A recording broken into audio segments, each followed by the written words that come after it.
Hi friends, welcome to the Eastern Front channel. Today we will talk about the memoirs of Friedrich Paulus adjutant, Wilhelm.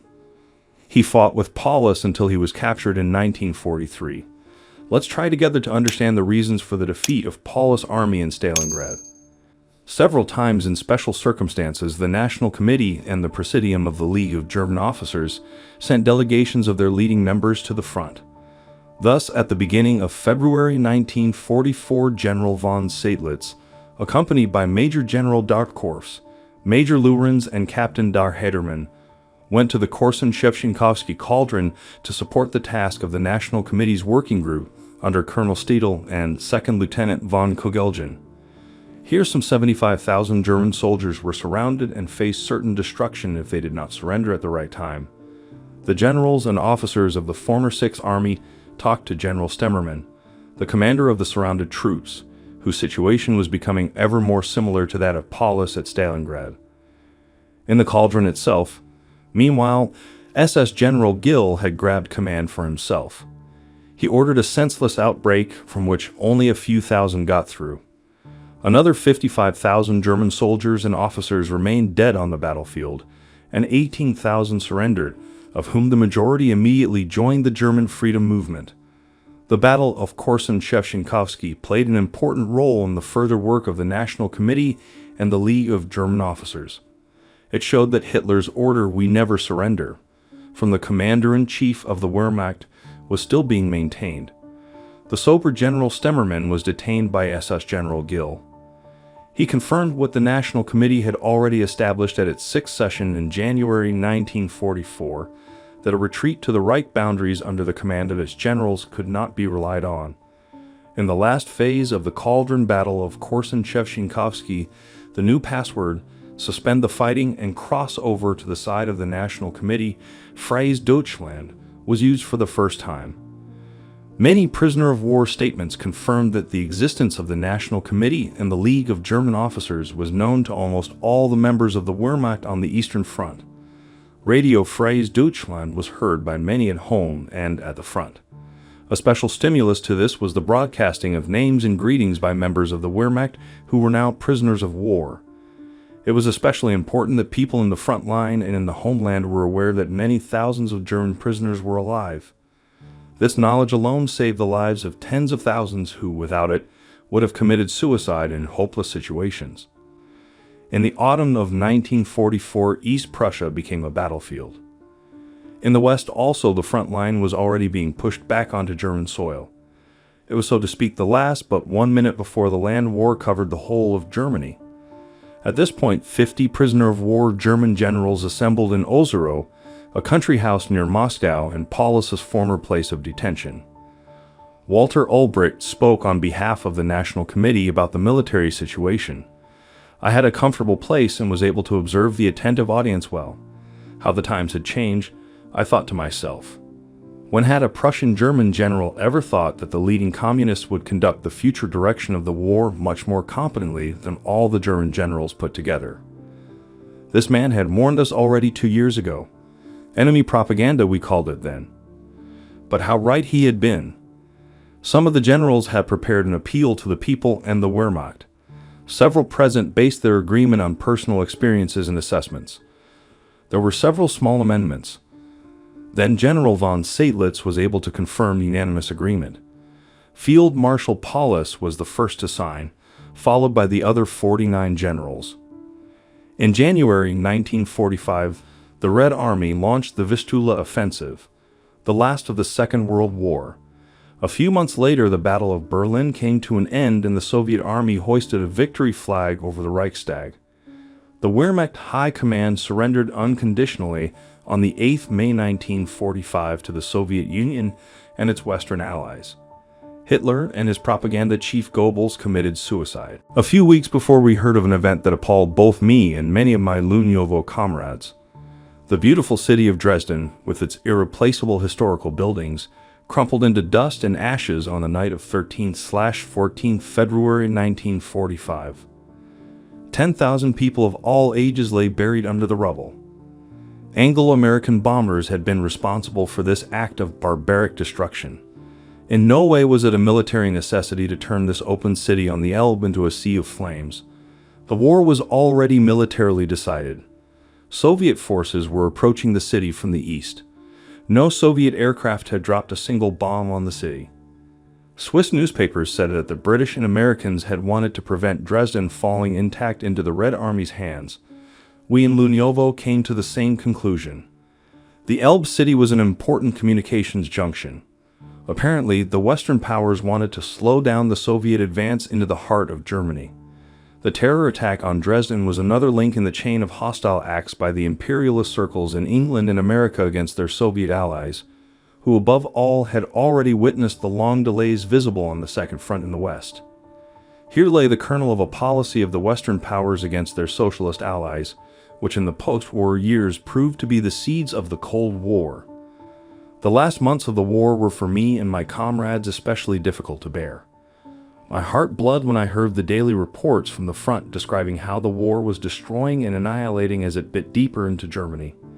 And Hitler's Volkssturm children and old men were being driven into the slaughter, and above all there were no generals who had even the remnants of a sense of responsibility, and even now, long past the point of no return, they ordered the Wehrmacht's senseless resistance to continue. The finale in Germany echoed what had happened to the German army on the Volga, but on a worse scale. The human victims and losses of material that this demanded exceeded my worst fears. The National Committee, Freies Deutschland, and the League of German Officers had unfortunately been right in calling on the people and the Wehrmacht for almost 2 years to put an end to Hitler and the war, or there would be the worst catastrophe in German history. But back to Lunyovo in the spring of 1945. In me, the knowledge ripened that a free, better Germany must be renewed from the ground up. Neither the gun manufacturing magnates nor Hitler's generals had stood up to the test of history. Liebknecht, Thälmann, Pieck, Ulbricht, and their comrades had all opposed the war. Their class, the working class, which already for decades had been responsible for the greatest creation of national wealth, must now also become the politically leading class, the ruling class in Germany. Only this way could peace in Germany find a secure home. In the Freies Deutschland movement, we had learnt that the leader of the workers' movement had begun honestly combining the peasantry, the managers, and other workers. We too, the officers and generals of Hitler's army, had been sincerely offered a hand in this joint national movement. The Allies' Potsdam Agreement confirmed the National Committee's thinking about the new Germany. Fascism and militarism were to be torn out by the roots, the economic and financial monopolies smashed, the whole of Germany democratically remodeled. It was not easy for me and most of my comrades to accept the eastern boundaries established by the conquerors. There were many difficult discussions about this, but I already knew the previous history and course of the war in Poland. The pincers formed by East Prussia and Silesia had twice been used by German militarism to attack Poland. Over 6 million Poles were destroyed and murdered in the Second World War. As bitter as it was, Germany had to accept the consequences of Hitler's war crimes. The security claims of Poland and the Soviet Union were justified. Not all the generals and officers who had signed the proclamations against Hitler in the previous weeks wanted to accept the reality of German responsibility for the war. Several crumbled away in the following period. They broke away from the Freies Deutschland movement and returned to the font of the incurables. A little time later, I encountered many hate-filled looks from such people in Volkovo. Even during the last days of the war, a number of leading communists, headed by Walter Ulbricht, departed to work in Germany. Throughout the summer, several groups of anti-fascists, among them soldiers and officers, were flown in from the Red Army's occupied zone so that they could take part in the building of a new Germany, but the return was not so quick for everyone. Some members of the National Committee allowed themselves to be carried away by the reproaches of the German emigrants against the Soviet Union. The effect of the whole atmosphere did not change the course of things. The last complete session of the National Committee, Freies Deutschland, took place on the 2nd November 1945. Erich Weinert drew up a detailed statement. After the work at the front, he praised above all the contribution of the re-education of the prisoners of war, which was especially valuable for the democratizing of large sections of the German people. The basic elements of the National Committee now lived on in Germany in the bloc of democratic parties. In the homeland, the bloc had taken over the immediate guidance of the political, economic, and social organizations. Thus, the existence of the National Committee outside Germany had become superfluous. At the conclusion of the session, Weinert suggested the disbandment of the National Committee, Freies Deutschland. General von Seydlitz submitted an appropriate proposal for the League of German Officers. The radio and newspaper Freies Deutschland also ceased their activities. On the 18th October 1945, the opening session of the International Military Court was held in Berlin for the acceptance of witness statements against the main war criminals. This gave us plenty to talk about. I felt great satisfaction that Hitler's closest accomplices, Göring, Keitel, Jodl, Raeder, Dönitz, Rosenberg, Ribbentrop, and others, should have to atone for the crimes against peace and mankind for which they were substantially to blame. Pravda and Izvestia brought out daily reports on the course of the process, which contained so many infamous details that I, as a German, sometimes felt quite mortified. This I had also participated in for years, contributing my whole strength into it to support goals that were thoroughly anti-human and criminal. Paulus had been working very intensely. I knew that this was connected with the process, but I was not a little astounded when I heard on the radio that he would appear at Nuremberg as a witness against the war criminals. In the many hours in which, bound by Hitler's order, he had decided to hold on in the cauldron on the Volga, he had let fall from time to time a bitter word about the whole war. Now, however, in his statement at Nuremberg, he produced a clear condemnation of the war. Without holding back, he went through the previous history of the war since the autumn of 1940, exploring Hitler Germany's systematic preparations for a war of conquest against the Soviet Union. Here are some extracts from his interview with the Soviet main prosecutor, General Rudenko. He said, "Under what conditions was the armed assault conducted on the Soviet Union that had been prepared by the Hitler regime and by the Wehrmacht High Command?" Paulus: "The attack on the Soviet Union proceeded, as I have explained, according to a long prepared and careful plan. The attacking troops were first established in depth in the concentration areas. They were at first, according to special instructions, ordered forwards by sectors into the starting positions, and then moved off along the whole front from Romania to East Prussia. Apart from this, the Finnish War was underway at the same time. A great deceptive undertaking organized from Norway to the French coast was planned to suggest the intention of a landing in England in June 1941, and with it distract attention from the east. But not only for the operational, but especially for the tactical surprise, all requirements were met. For example, the forbidding of all visible reconnaissance over the border before the war began. This implied on one hand that we would have to bear losses that could arise through the sacrifice of reconnaissance in the interest of surprise, but on the other hand it meant also that the enemy would not fear an attack over the border. All these measures show it concerned a criminal assault here.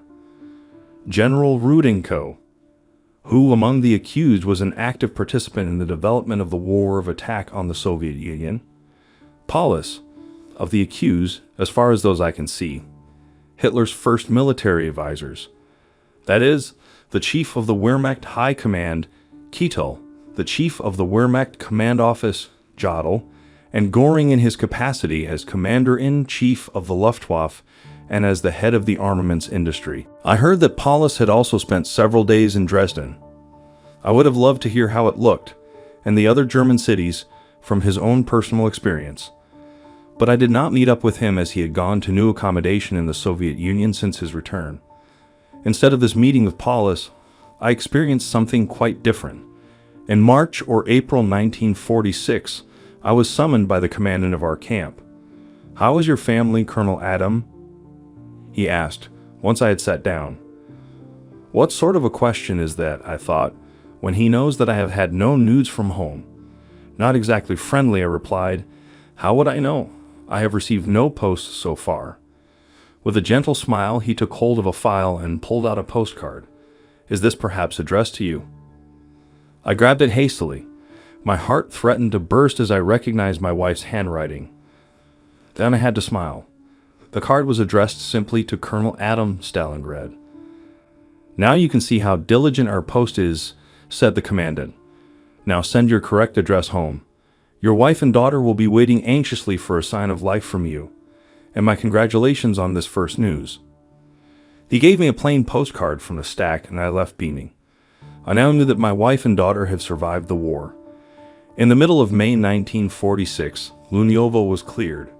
Already during the previous months, many members and associates of the National Committee and the League of German Officers had gone back home or moved to other camps. With a group that contained, among others, Generals von Seydlitz, von Lenski, and Darkorfs, Majors Hohmann and von Frankenberg, I went to the general's camp at Voikovo. The camp's commandant, political officer, and interpreter greeted us warmly as old acquaintances. Less friendly was our reception by the German general prisoners of war.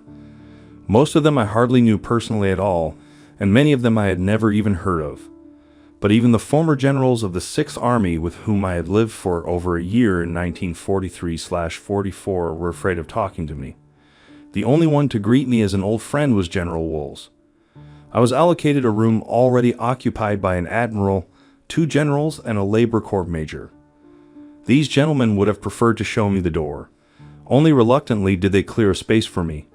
Their main preoccupation was playing cards, and their main conversational topics were the grand old times, the rank lists, and their experiences in officers' messes. They had little interest in the copious library, much more in the food. It is not easy for these groups of poorly spirited, defeated lords of the battlefield to find the right words. Egbert von Frankenberg, who experienced this time in Voikovo with me, has written in his book Meine Entscheidung, my decision, of his successful attempt to present some of these heroes in all their stupidity, arrogance, and at the same time political menace. Several days after our arrival, a room became available that I moved into together with von Lenski, Darkorfs, von Frankenberg, Hohmann, and other comrades. I was happy not to have to listen to the brainless, nonsensical reminiscing of my former roommates. At about the same time, there were several moves going on within the camp. Soldiers of the support company, German, Romanian, Italian, and Hungarian, moved furniture and mattresses about. New beds and wardrobes were set up. Everything indicated that the camp was expecting new arrivals. One day it happened. The camp gate opened and streamed some generals heavily laden with suitcases, blankets, and many other things that we could barely remember. They were mainly the generals who had been captured in Kurland, but also others who until then had been accommodated in Krasnogorsk or Suzbel. Many of them I knew. We watched their noisy arrival out of our windows. The camp road was overfilled in no time. Calls were exchanged between the newcomers and the old hands. Then the stream gradually eased off as the new arrivals occupied their allocated rooms. In leaving the building, I met 2 generals whom I knew from the war school in Dresden. Surprised, they shook my hand warmly. Had these gentlemen drawn similar consequences from their experiences as I had? But this supposition turned out to be an error. They believed that they would only meet those of a similar disposition in the general's camp. The old ones soon briefed them. Several hours later, when I came across one of the 2 generals on the camp street, he turned around and went off. In the camp, there were now about 170 German, 36 Hungarian, 6 Romanian, and 3 Italian generals. They were guided by the holding out strategies of Forch, Wuthmann, Specht, Hacks, and Marx. Whoever strayed from the dictated line was tyrannized. In the ranks of the eternally written off were most of those generals who, back in December, had been among the 50 who had signed the appeal together with Paulus and Seydlitz. In a kind of honorary legal proceedings conducted by the reactionary group, these gentlemen had to confess. They used lies and defamation to justify the steps they had taken at the time and maintained that they had signed under pressure. Once they had disassociated themselves from the League of German Officers, they were taken honorably back into the community of Hitler's most loyal officers. The whole episode left me speechless. These people were like chameleons. No wonder the soldiers of the support company made no secret of their contempt for this kind of general. But there were also some with sufficient spiritual independence not to let themselves be cowed. Among them was General der Altrichter. Equally friendly, he returned my greeting without reacting to the angry looks of the others. He told me that his son, who was a year younger than my Heinz and had attended the same school in Dresden, had fallen as a young soldier. Like Paulus, Altrichter was an educated type, Among the generals, he was regarded as an odd fellow as he avoided their company, their superficial conversation, and their card games.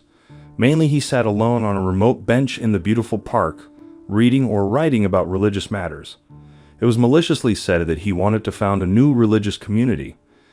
But as he was not brought up spiritually, he sought to set himself apart in the eyes of the others. In fact, General Altor rejected their narrow-minded snobbery and their military inflexibility, even if he did not join the declared anti-fascists. We had very close connections with the Romanian generals. They came to our room, went out with us for walks, and always greeted us in a friendly manner. They hated Hitler and his clique, who had brought so much trouble and distress.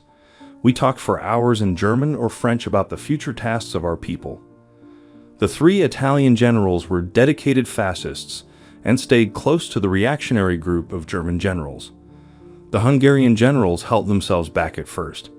They played no part with the fanatical cranks among the German generals and seemed, despite various developments, indifferent. In the course of time, we nevertheless noticed that there were some cracks in the Hungarian generals' united front. Almost all of them hated Hitler's Germany, and some had drawn similar conclusions from their experiences about the new reorganization of their homeland. That is something like the picture I drew in the first weeks of my second stay in Voikovo. Despite the social prescribing that the majority of Hitler's devoted henchmen sought to hang over us, we made contact with 2 young generals, Gies and Neumann. They'd also move into our room. Dear friends, that's all for today. Please support my channel with any comment. Thanks a lot. It was Tim, and see you.